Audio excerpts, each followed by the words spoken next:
ASNAH,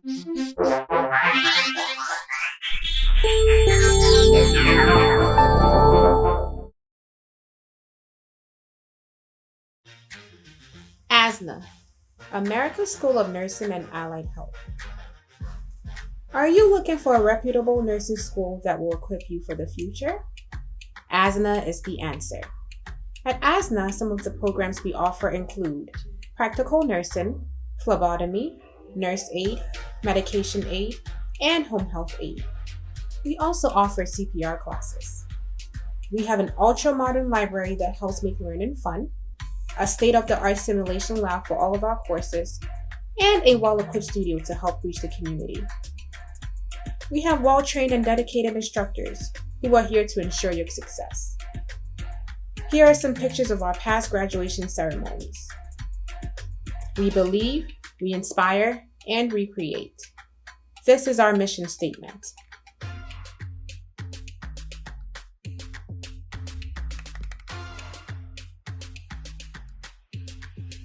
ASNAH has the right atmosphere to help you attain your goals. ASNAH, we will help you follow your dream. For more information, please visit our website at asnahonline.com or call 703-490-8402. Thank you for joining us for ASNAH Roundtable discussions. We're still talking about taxes. It's very complicated, so call a friend, subscribe, share, and like, and let's educate each other. So we're talking about filing married, single, head of household, and Mr. Boateng made us understand that as a married couple, there is no way that we should be filing separately as head of household, right? If you're married, you either file as married, filing separately, or married filing jointly, not head of household for any of the couple. So, Mr. Edu, I want to see if there is anything else that you'd like to add to that information. Actually, there's a lot to add, but for time's sake, we just hit the highlights. And based on what he said, if you are single, you are single. You are not married. Married, there are two ways you can file it. Either married filing jointly or married filing separately. Either case, both names and social security numbers will be on the tax returns. If you are married filing separately, you will put the other spouse's name and social security number on your tax returns. The other person will do the same thing too. Then if you are not single, you are not married, then what are you? If you have qualified dependents, then you are head of household.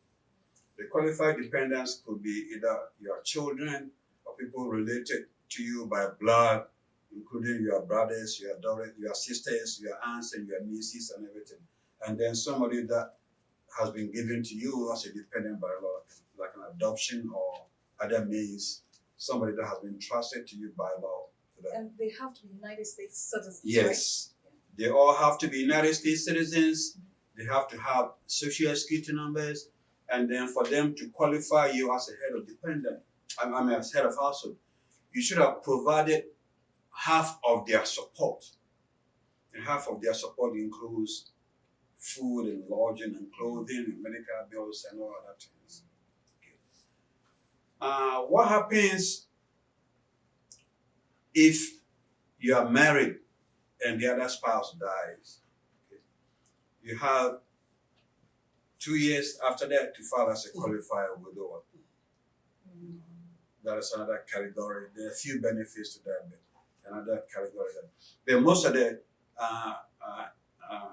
filing status that most of us use are single, married filing separate, married filing jointly, and head of household. Head of household means you are the head of the household. You are living together with your children or dependents. Technically, like Mr. Boateng said, in our profession, we have a distinction between an error and a mistake. And error is an error. A mistake is with the intention to fraud. You don't want to make mistakes. If you make an error, IRS will correct you. For example, head of household. Generally, no more than one head of household. Well, let me put it this way. If you claim head of household, there are some benefits, that there are some credits. No more than one of those credits can go to a household. Means you can have the same address and everything. So I cannot file as head of household with two of my children in the same house, and my wife can also file head of household with the other two children living in the same house. That disqualifies you. That is an error. That is a mistake. You can get into trouble for that. So please, do it right the first time. It's not easy to correct a mistake. Yeah, those are the ones that will get you into trouble. There are some also income requirements that will qualify you to file as head of household. For example, if you have children, there's an age limit on that. There's also an income limit on that. Yes, there are some times that you have a child in school making money, but you can file as head of household with the child, though the child is making more money. In that case, if you were to come to me or someone, they will work it out for you. The child may pay a little bit of money, but you may get a higher refund because of the credits that are associated with the child, like education credits. There's nothing wrong with that. Your child, though he's your dependent, if he has income, can also file his or her own taxes. But which one is better? When he files his own taxes, his or her own taxes, he cannot claim himself or herself. You will claim him or her on your tax return because you're the head of household. It's better for him or her to do that and pay a little bit for you to use the child. If he's a qualified child and you're the same, you meet that requirements. My caveat here is that don't file as head of household because the intent is to get more money when you don't qualify for that. They will catch up to you in the future. And I think that's what I can add to that. So the whole point is that do it right the first time, and make sure you understand the implications of the things that you're doing, either filing married separately or married jointly, single, head of household, and we spend time explaining things this area because many people do not understand the whole legalities that goes into that. So this is something that is very, very important for you to understand. Now, I know that you had mentioned dependents and exemptions and those terms. I want us to clarify those terms that, what dependents are. Is it part of exemptions? I want us to clarify that. Yeah, so thank you for that. So when we talk about exemptions, it means how should the government, the IRS take how much money should the IRS take from your income taxes? That's what they call exemptions. So it's different from dependents. People mix it up. So let's say you have a family, they have, let's say five kids, and then somebody is filling the W-4, and then because they have 5 kids, oh, okay, I want to claim all the 5 kids. So myself, my wife, and the 5 kids, so we are 7. So he or she claims 7. Now, what it means is that the more you claim, I'm talking about exemption, the more you claim, the less taxes they take you. Okay. The more you claim, the more exemptions you claim on your W-4, the less taxes they take you. So if you claim 7, it means that they are going to take you less taxes. Okay, so at the end, you would have to pay. So that is when the year ends and you get your W-2, you take it to your tax professional, then you made like $60,000. They took you just $2,000 of federal taxes. Then that is where the beneficiary comes in when you are filing your taxes. It doesn't have anything to do with your exemptions, right? So the exemption is one portion of it, Okay. and then the benefit is another portion. So the benefit means that, the dependent means that you are going to put those dependents on your taxes. Okay. So you have 4 people. Those individuals. So you just list all of them. And according to IRS rules, I think the first 3 is where you get the maximum. So a lot of people here, there's also a lot of fraudulent activity going on. People who have more than 3 children, they intend to give the 2 out to people. They sell them, quote unquote. They sell them because when you put all the 5, you're not going to benefit. Because IRS have made the law is saying that the first 3 is where you have the maximum benefit.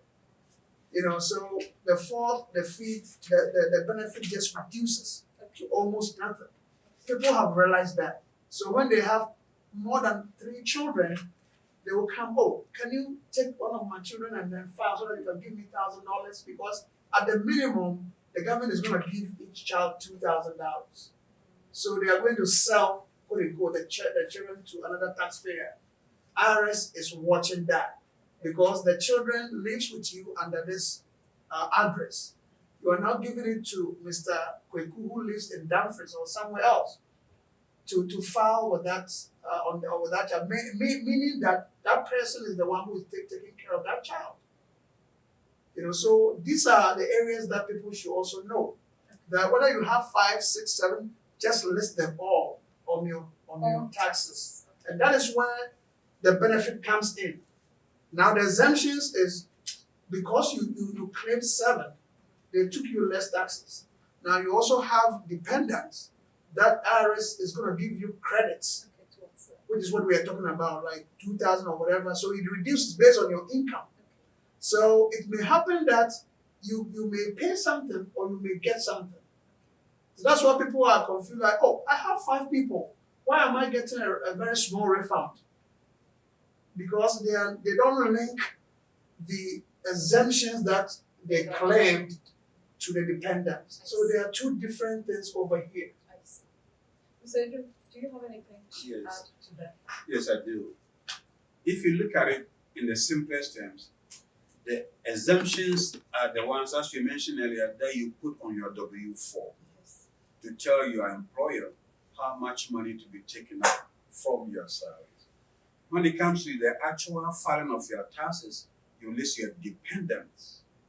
Okay. The dependents, like we just mentioned, your qualified dependents, they have to have a name, a social security number, date of birth, and they should have lived with you for at least 6 months or so, US citizens.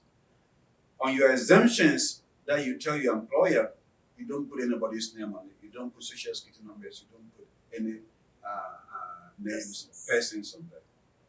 When it comes to dependents on your tax returns, they have to be qualified dependents. List your names, their date of birth, and their social security numbers, and how long they live with you. All of that on your dependents. If you are married and you are married filing separately, you cannot claim the same dependents on your tax returns. One cannot claim ABC and the other cannot claim the same ABC. If you are married and you are filing separately, your other spouse is not your dependent. You cannot claim your husband as a dependent or your wife as a dependent. Even you can go all the way back to the W-4. You cannot claim your dependent as an exemption on that form. You cannot claim your spouse as a dependent on that form. So yes, dependents and exemptions technically are different. Exemptions go on your W-4 to tell your employer how many exemptions that you are claiming.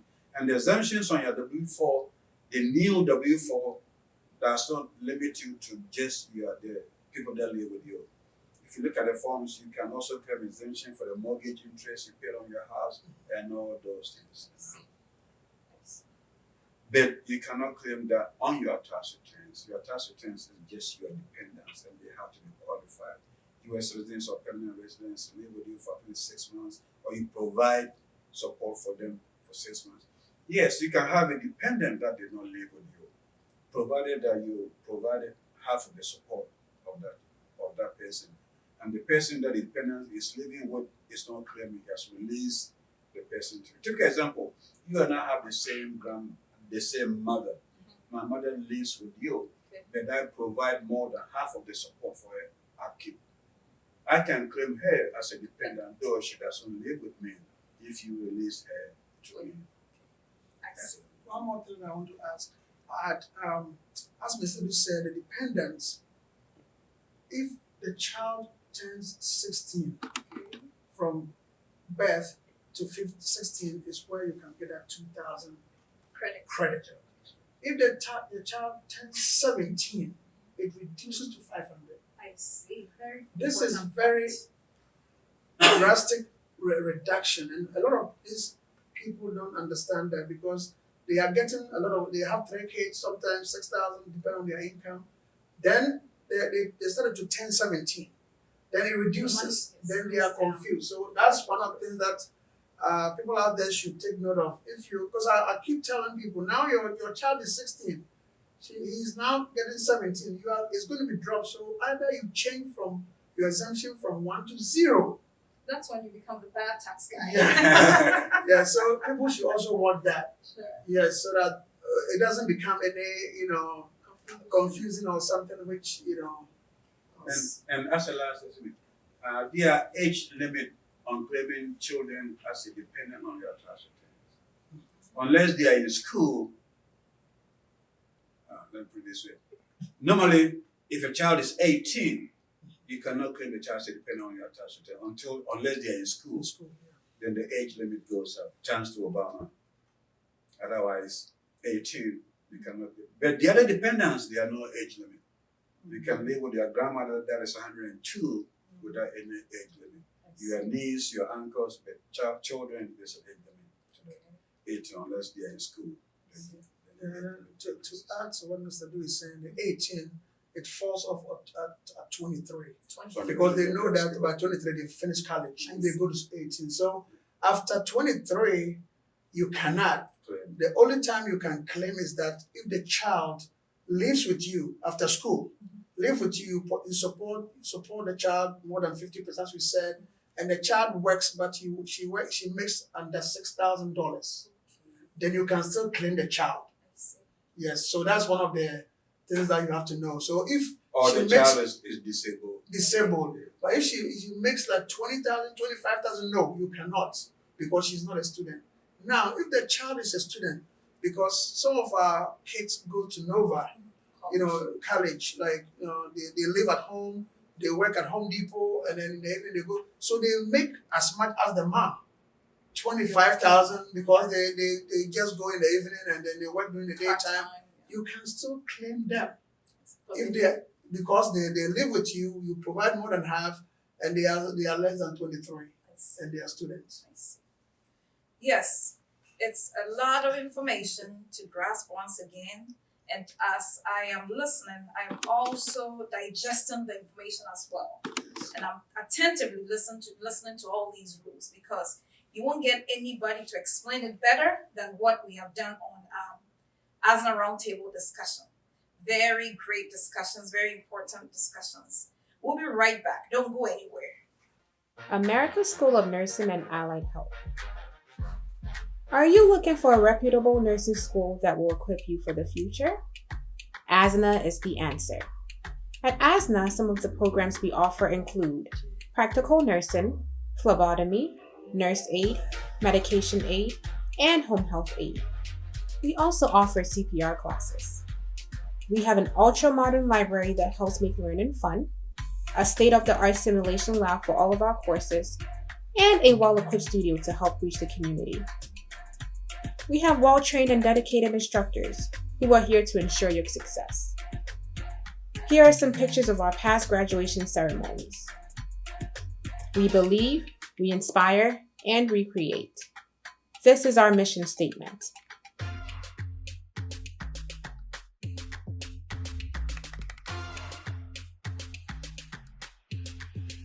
ASNAH has the right atmosphere to help you attain your goals. ASNAH, we will help you follow your dream. For more information, please visit our website at asnahonline.com or call 703-490-8402. Welcome back to the ASNAH Roundtable discussions. We are back and we are going to continue our discussion. We're going to talk about what time frame do you have to pay back to IRS And how long does it take to get a refund? Because they do. I want you to go into that. To get a refund, file your taxes early. Avoid errors and mistakes. Be accurate as much as you can and be complete. If you do all this and you file your taxes electronically, probably in about, usually when we send them RS, years ago, RS will give us a definite date. You get it in about 4 weeks or so. And people started complaining, it's 4 weeks, I haven't got my refund. It's 6 weeks, I haven't got my refund. And most of the time, the reasons were errors and mistakes that they made. Some people rush to do their taxes. When RS matched their W-2s to what they have in their database, they were not there. So their refunds were delayed. So to get your refund on time, avoid errors and mistakes. And if you file electronically, within 4 to 6 weeks, you can get your refund. Right now, I have people that are waiting on their 2020 refunds because of the workload at IRS and because of errors that they have discovered. Has COVID delayed it? IRS says that yes, COVID has helped because most people are working from home. They are not in the office to answer telephone calls, and you are trying to access the system. John Doe is trying to access the system, and everybody is trying to access the system at the same time. They have pleaded with Congress for more help, but Congress has not come through yet. So early filing electronically is the best way to get your refund on time. What about you file your taxes and you cannot pay? Like we said earlier, the worst thing to do is not to file your taxes before because you cannot pay. If you owe money and you cannot pay, enter into an installment agreement with IRS. File Form 9465. Tell IRS, I owe you this amount of money. I'm making a down payment now. This is how much I can pay for the next 5, 10, whatever years. So it's a payment plan. It's a payment plan. IRS will generally work with you on that. But the worst thing also that you can do is just pay deaf years to the amount that you owe. Because the amount you owe is going to accumulate interest and penalties so far as long as there is a balance. IRS debt works like a credit card. When you make a payment, it's applied to the interest and penalties first, and whatever is left is what is applied to your principal. So the more money that you can afford to pay, though you are making an installment payment, the better for you to do. So file your taxes. If you cannot pay, enter into an installment payment plan with the IRS by filing either Form 4596, or you can call them if you can get somebody to answer the phone. Hey, I owe you this amount of money and I want to enter into an installment payment plan. This is what I can do. They will normally work with you on that. Sure.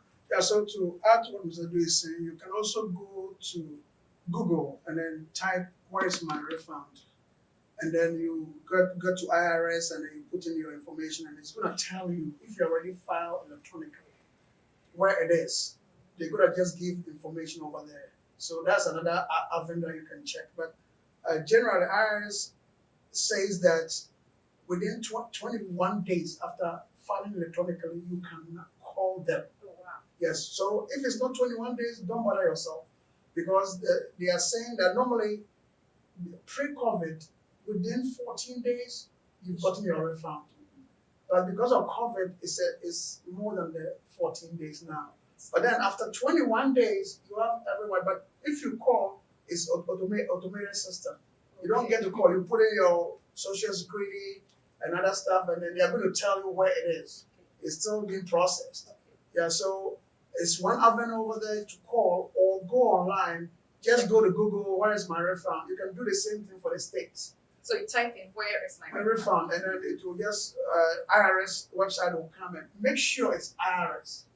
So that you don't just go to any website whereby you put in your private information. That's what it is. Or you can even go to irs.gov and then type in, where is my refund? That's probably the appropriate place to go so that you can get information as to where it is. Now, another thing is that, as Mr. Due is saying, you have to do this payment arrangements. For the states, they are more aggressive. If you own the state and you fail to pay, they can garnish your pay I see. from your job. The state has they have Strict that rules. strict rules. So just be careful with the states.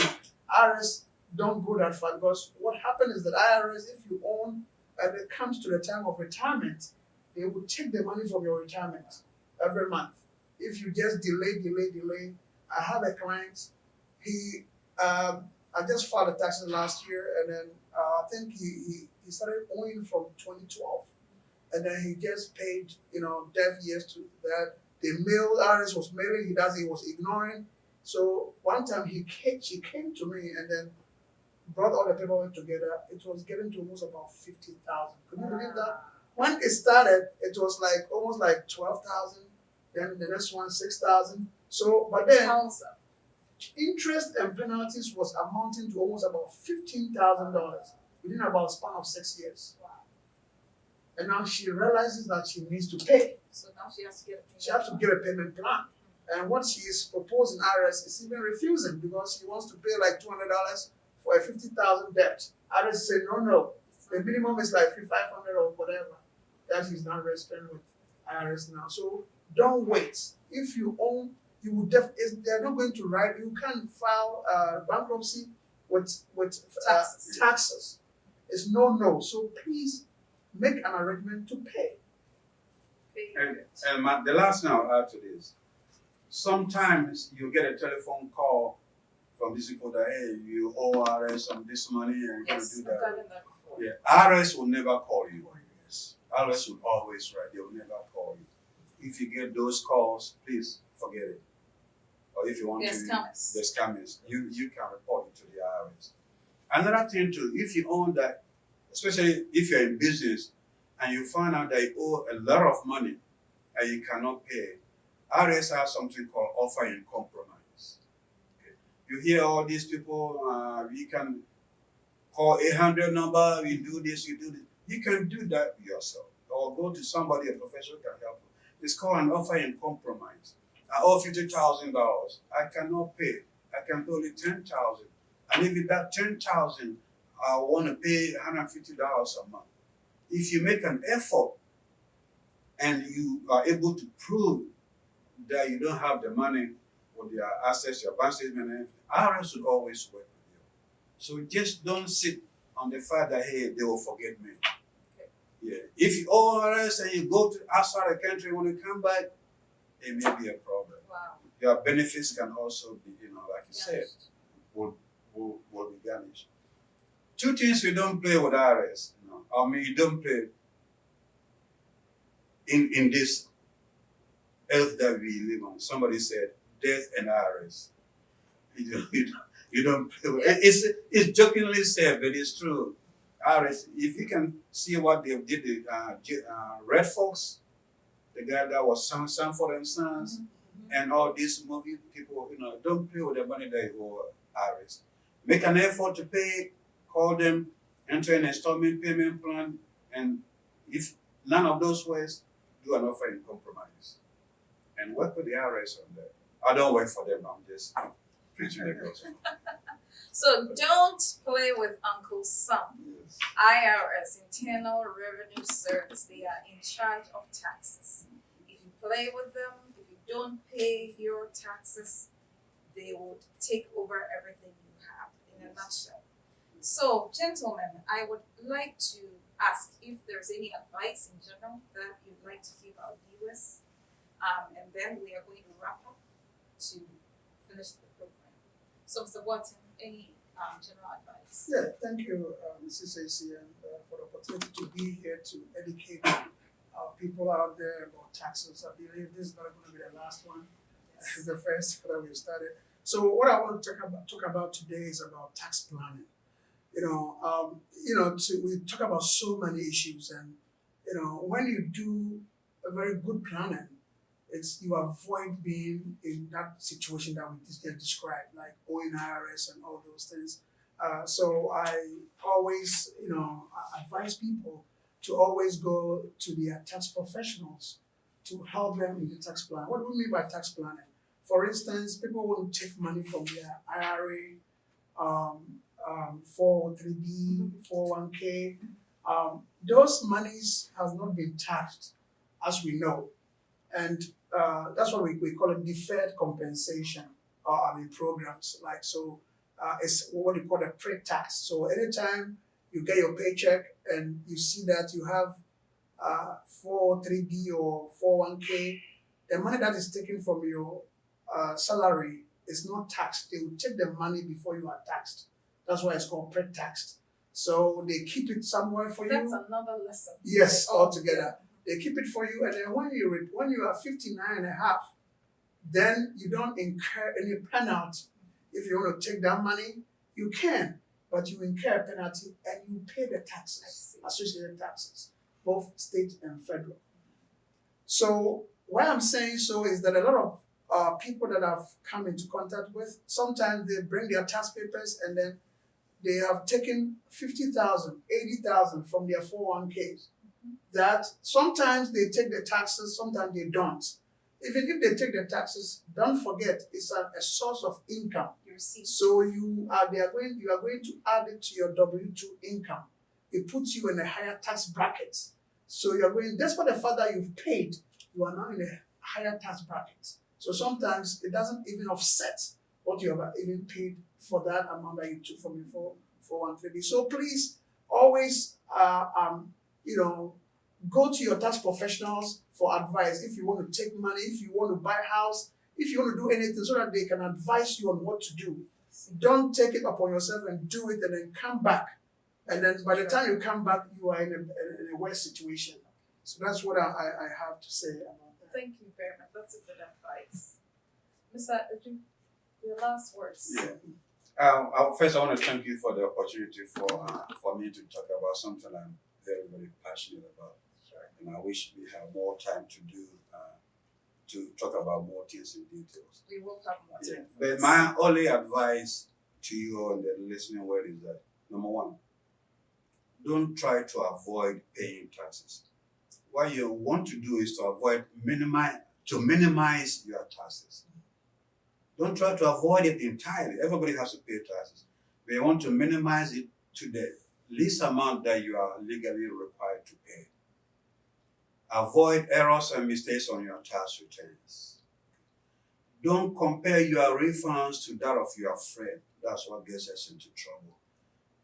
I'm working on the same job, making the same money. Why should this guy get XYZ and I'm getting ABC? Don't do that. Just concentrate on your own to minimize your tax liabilities. Everything starts with your W-4, especially for 80% of us, because that's where our income is coming from.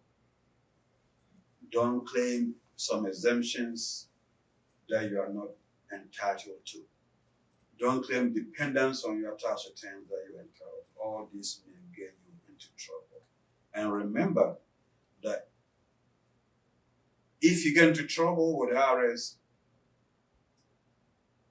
don't try to fight them by yourself. If you need help, go to a professional to help you. Because IRS is one of the few people that you probably may not win. But there's no harm in trying. You can avoid all this by avoiding mistakes, avoiding paying taxes, but minimize your taxes and do what is right. Generally, if you do all these things, you will be A good citizen. a good citizen.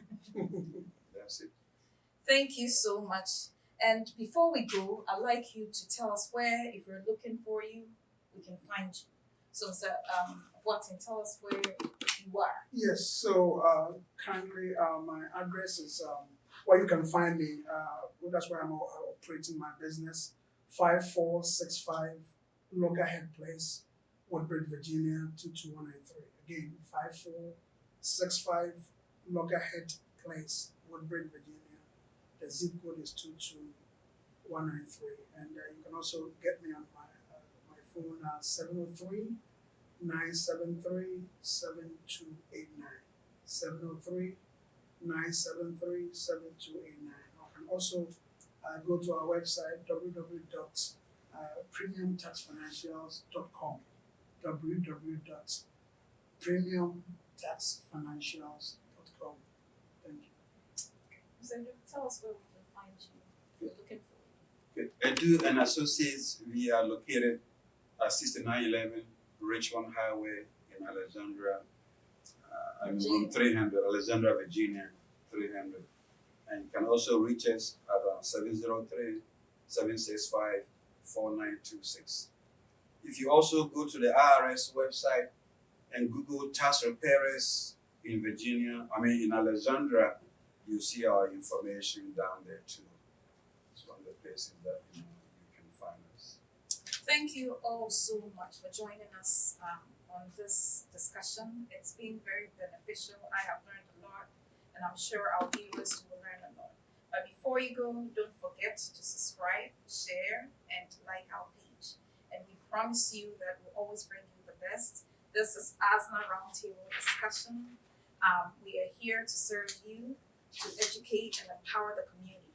We are changing lives every day. My name is Essie Jenham, and see you next time.